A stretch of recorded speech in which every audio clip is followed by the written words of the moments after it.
बघा, हे आमच्या घरी खूप पाणी आलं आहे पावसाचं. हा मराठवाड्याचा एक मोठा झोपीत धोंडा गाठल्याने झाले. पावसाने तर खूप त्रास दिले, पण सरकारनंतर त्याच्याहून जास्त त्रास दिले. कुठं जायचं आम्ही शेतकऱ्यांनी?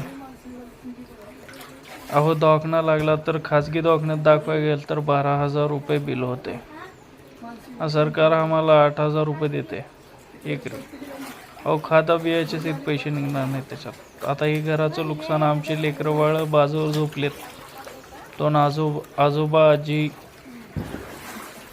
हे दोघंजण रात्री खूप त्रास होता त्यांना अस्थम्याचा. परिव ते बाजूवर सहन कोयले असले आलेलं संकट.